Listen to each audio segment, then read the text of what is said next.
I am worried for Alexander Volkanovski. And you may be saying, well, what do you mean? Volk is champ.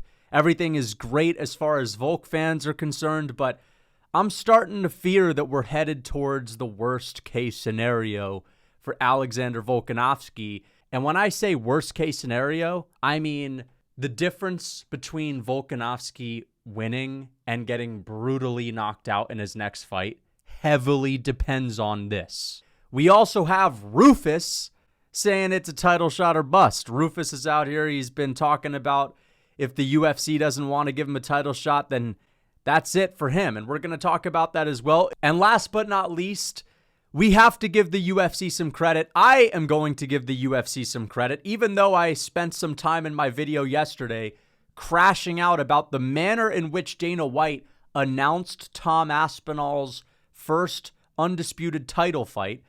I was really upset about that. And I mean, I think that we should hold the UFC to a high standard.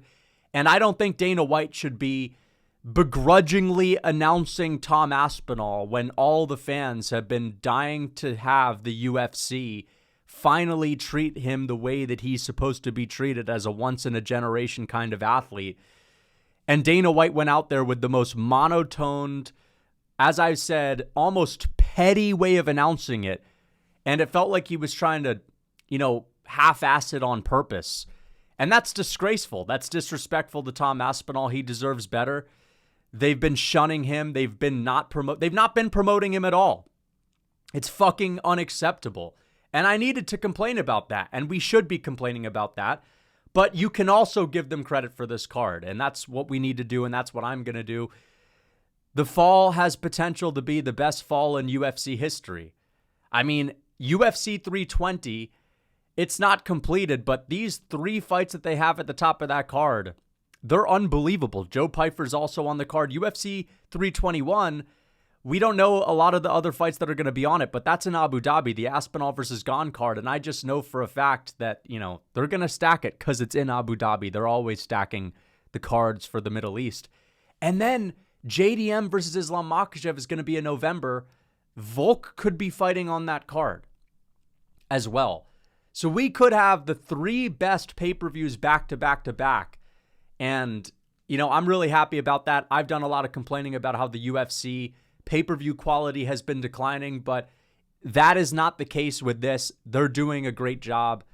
I'm honestly surprised with how good UFC 320 is looking right now. This so far, the top 3 fights, I may as well this is like a 9.5 out of 10 card. I mean, it's almost as good as it can get. It's almost as good as it can get. The only way it could get better is if it's like JDM Makhachev, Volk versus Evloev, and you also have Dvalishvili, Sandhagen, and you know what I mean? It's really difficult to have it be even better. But either way, credit to the UFC. But again, the people that are saying that I'm complaining too much, specifically comments saying all this guy does is complain. It's like, we need to look at the way Dana White announced Aspinall's return. Like, keep in mind, they've refused to promote this guy for the past couple of years. Keep in mind, he still found a way to glaze John Jones and to have more energy just saying John Jones's name than he did when he was saying Tom Aspinall versus Gane. How can you defend that? How can you say that we should not complain about that? I don't understand. And the style of promotion that they're doing these days is this, the bare minimum style of promotion. Here's a Tom Aspinall, Cyril Gane fight marathon. And the next time they're going to promote it is when they drop the countdown episode that'll get 800,000 views on YouTube and the embedded episodes. Oh, and don't forget the Nina Drama interviews. That's what they're going to do. But come on, man. There's going to be no mention of John Jones ducking Tom Aspinall. There's not going to be any mention of that. That's what they should be going after. Tom is the champ. He is in the UFC. He has a long career ahead of him, but they're not even going to bring up the most powerful part of what you could use to promote Tom, which is he scared the so-called baddest fighter of all time into retirement. And as I said, they don't even need to necessarily bring that up, but at least have some energy behind this guy, right? I mean, read the room. The fans and Tom Aspinall We deserve a moment where the UFC treats this guy like the once-in-a-generation kind of athlete that he is. And they're just announcing this like it's a random fucking fight night event. It's pathetic. It really should be called out. And anyone saying that, oh, like, you're complaining too much. No, I'm not. No, I'm not. But obviously, you know, that is separate from the fact that these events are stacked. But they're two separate issues. The pay-per-view's lacking in quality, that is a separate issue from Dana White not actually putting any effort and having any passion with the way that he speaks about fighters that are champions outside of Jon Jones. That's its own thing. That's its own thing. And so, I mean, we're not going to do that at the end of the video. I just got that out of the way now. But again, yeah, these fights are incredible, unbelievable.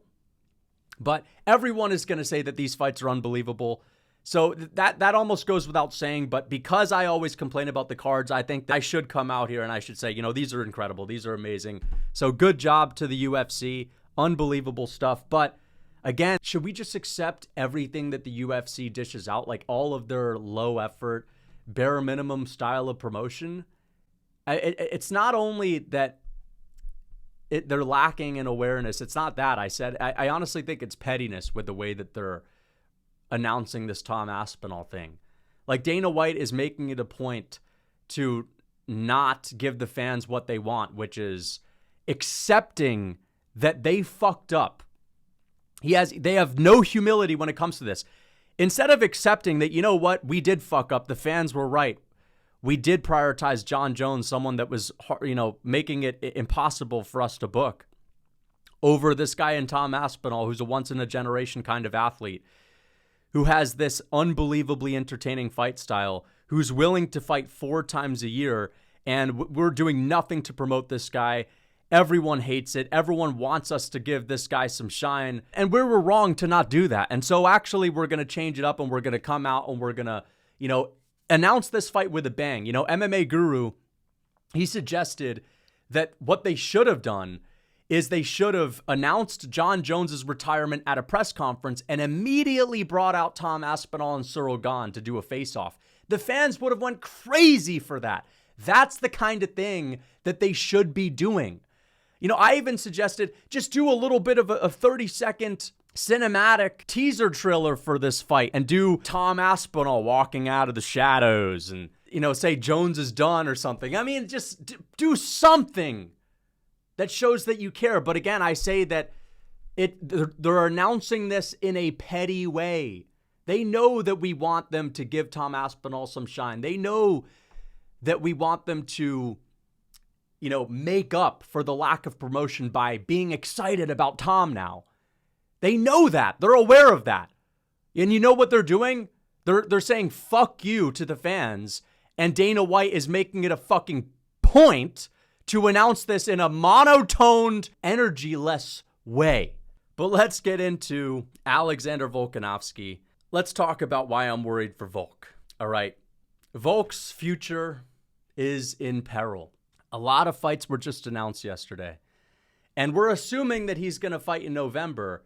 But what worries me is this whole Evloev debacle, right? Because we were hoping that Movsar Evloev was going to fight Aaron Pico this upcoming weekend, and that would give Evloev some time to recover if he were to win, to be ready for this November card where we're thinking Volk is probably going to be fighting on that.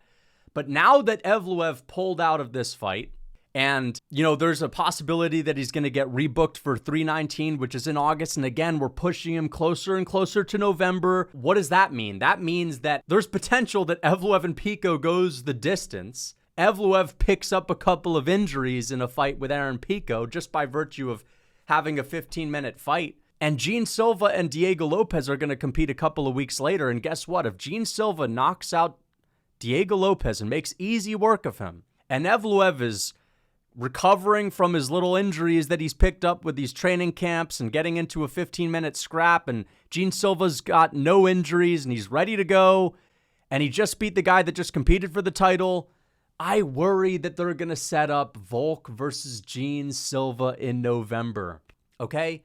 I'm actually worried about that. Even if Evloev were to win against Pico, this guy likes to step into the cage when he's fresh with no injuries. All right? And Gene Silva, I mean, this guy doesn't take any damage. He's tough to hit. And Diego Lopez, the blockhead style, doesn't really move his head. Very hittable. He's fast. He's dangerous. He has potential to make this a war. But I also see potential for Diego Lopez's lack of defense to allow for Gene Silva to make him look easy and knock him out in the first round and take no damage. And then that opens up the worst case scenario, which is Volk fighting his nightmare matchup on the MSG card and essentially Volk getting knocked out in his next fight. Because I think that Gene Silva, that is the one guy that I would pick to beat Alexander Volkanovski right now. There's nobody else at featherweight that I think beats Volk. I like the Evloev fight because it's competitive. I don't think Evloev wins. It doesn't mean that I don't like it. I want to see it because, you know, when I think of Volk versus Evloev, I think of 5 rounds of super high level, competitive, high output MMA where there's great grappling exchanges and fun striking exchanges, but Volk still wins. When I think of Volk versus Gene Silva, I think Volk's going to get KO'd. And as a Volk fan, I fear that because this Evloev fight is continuing to, slug along and, it's going to be in August. So no, we're going to move it to September. Actually, we're going to go to November. And so you know what my solution is? As a Volk fan and honestly, as just an MMA fan, as a purist of the sport who doesn't want to see Evloev have to go through this Bellator guy for no fucking reason, UFC 319 is already stacked. Cannonier, MVP, Jeff Neal, Carlos Pratas, Dricus du Plessis, Hamzat Chimaev. Sure, it would be great to see Evloev on this card. It would make it even better. But I'm willing to lose that potential fight that wasn't even supposed to be on it to begin with. I don't need Evloev on that card anymore. Let's just move Evloev to November. Fuck this Pico fight. We don't need to see it. It would be fun. But it's just kind of disrespectful to Evloev in general, right? And again, for us Volk fans and Volk, it puts us in peril. It puts us in a state of anxiety. The Evloev versus Volk is a sick fight. It's a really fun matchup. And you may say, well, Lucas, you're just saying that because you think Volk wins. And yeah, that's part of it. But it's also, I think it's going to be 25 minutes of high-level MMA, and Evloev also deserves it. He deserves it more than anyone else. He has, I think, 4 or 5 wins over people that are ranked in the top 10. He's maybe the most deserving number 1 contender out of all of the divisions in the UFC right now. Why does he have to get through this Bellator guy that it wasn't even a champion? Aaron Pico's never even held a belt. He's like a top 10 Bellator guy. He's lower level than Patchy Mix. Why does he deserve a number 1 contenders fight? Volkanovski did this interview on the Australia Sports Fox News show, and then they're asking him about Lerone Murphy. What about Lerone Murphy? Now that Evloev's going to be booked up, what about Lerone Murphy? He's not fighting anyone at the moment. Why? What are we talking about? Lerone Murphy's coming off of a win over Josh Emmett. Movsar Evloev beat Dan Ige, Aljamain Sterling, and he has a win over Diego Lopez. I think this Evloev and Pico fight, we just need to get rid of it forever. Let's just give him his deserved title shot in November, because then we would have Australia versus Dagestan. JDM Islam, Volk, Evloev. That's massive. That's so much bigger than Pico versus Evloev, Pico versus Evloev. And it's so much bigger than, Gene Silva. I just don't want to see fucking cringy Gene Silva KO Volk. I mean, I don't mind it if he fights Volk after Volk were to get another win and Volk's 38, and it's like, all right, well, if you're knocking out 38-year-old Volk, it is what it is. Volk already got 2 wins since he regained that title, right? I don't want a guy that barks as his number 1 way to promote himself. Like Gene Silva, the way he promotes himself is barking, doing the full violence shenanigans, and it's like, come on, man. I don't want that guy knocking Volk out. I'd rather Evloev, win via split decision or some shit. And then we could just, say it's because Volk is old. I don't want Volk to get sparked out cold by a guy that's going to bark over him. And so, yeah, a big part of this is that I just want Volk to have a winnable fight. But it's not just that it's winnable.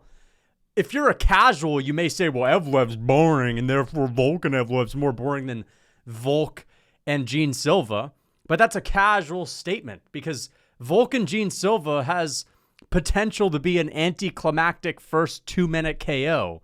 And knocking out Volk in 2025 when he's been chinned before and he's still seen as, despite the fact that he won recently, as an older guy, is nowhere near as hype as a 25-minute guaranteed high output, incredible scrambling kind of fight that is going to be similar to Gamrot versus Saryukian, but with more striking, with a lot more striking. It's one of the best stylistic matchups you can make. And again, yeah, I want to see Volk win his next fight. I want to see Volk have a 25-minute showcase where he's showing us all of his skills. Win or lose, he's going to put up a good fight. There's a very low chance of him getting finished. And it's going to be more entertaining, and Movsar deserves it. If Gene Silva fights for the title, oh wow, so exciting. We already know the fucking outcome. And yeah, I want the legend, the GOAT, that's only going to be around for a year or a year and a half more, 2 years at most. This guy's only going to have like 1 or 2 more fights anyway. Yeah, I kind of want him to get a fucking win. I want him to get a win. And so, can we please stop messing around with this Movsar versus Pico shit? When they first announced it, it was ridiculous. Okay, why are we sticking to it? Why are we so stubborn in the fact that we're sticking to it, UFC? Can we stop doing that? Can we stop doing that? And can you start listening to us? Can you start listening to the fans, please? Okay? But in general, why? It makes no sense. Just give the guy his fucking shot. Give him a shot. Everything about Volk versus Evloev is a big fight. Yes, Evloev is, not the most marketable fighter, but him and Volk represents Volk versus Dagestan Part 2. Can Volk get it back against a Dagestani wrestler? That's interesting. It's Volkanovski's amazing takedown defense versus this heavy pressure wrestler. Reminds us of the Makhachev fight. It's interesting. Same card as JDM. Australia, Dagestan. It's interesting. I don't want to see Volk versus Gene Silva, where the buildup is and listen, Volk's a freaking killer, but seeing him in front of Gene Silva, he's going to look small. Gene Silva's going to be barking on him. I don't want to see Volk get, freaking bullied around in the stare downs, and I just don't want to see that shit, man. I don't want to see it. All right?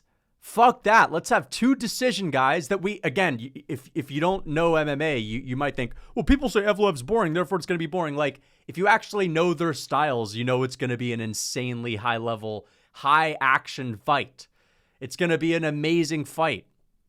Volk and Gene Silva is going to be like potentially a minute of good striking, and then, here comes the KO out of nowhere. Fuck that. I don't want to see it. Some people are going to say, bro, what do you think Gene Silva does? Because he's got brick wall takedown defense and he has insane power. Make Volk versus Evloev for November. Fuck the Pico fight. We don't need to see it. Yes, it's interesting if it's on 319. I'd be so happy to sacrifice one good fight, get rid of one good fight from 319 if that means making Volk versus Evloev. I know that you guys are going to agree with me on this. So, yeah, I think we should all pressure the UFC to make Volk versus Evloev for November. We don't want to see the Yair fight. I don't want to wait until September to see what happens with Gene Silva. Like, screw that. Because the more we wait, if we book Evloev versus anyone else, the chances that it's Gene Silva next skyrocket. And the game moves fast. The sport moves fast. Gene Silva was unranked just like a year ago, and don't be surprised if he's next, if he gets past Diego Lopez. I don't want this, man. Volk has one more good fight in him where he's going to be at really solid before, he really starts to age. And he's slightly declined right now, but I want to see Volk have like I want to see 25 minutes. 25 minutes. It's the last opportunity we may ever get to see Volk, while he's still somewhat good, give us 25 minutes of elite striking, elite grappling. against that Dagestani style again, but this time there's a good chance that he actually wins. I'd much rather see that than, again, take into account he might only fight 1 or 2 more times. If he gets KO'd, that might be it. I'd much rather see that over him get KO'd in 5 minutes against Gene Silva. Fuck that. Please, guys, MMA content creators, we got to rally around on this one. We got to rally around on this one. If you're an MMA content creator, we got to support this message. Volkanovski and Evloev needs to happen. The Evloev-Pico fight makes it so much more likely that we get Volk in a nightmare matchup next. I am very worried about this situation, and, it's stressing me out. It's stressing me out, but let's get on to the next thing. And let me know what you guys think in the comments, because I think I'm making a good point for Volk, and I think I'm making a good point, and I'm speaking on behalf of his fans. I think most Volk fans are going to agree with me. Let's talk about Rufus.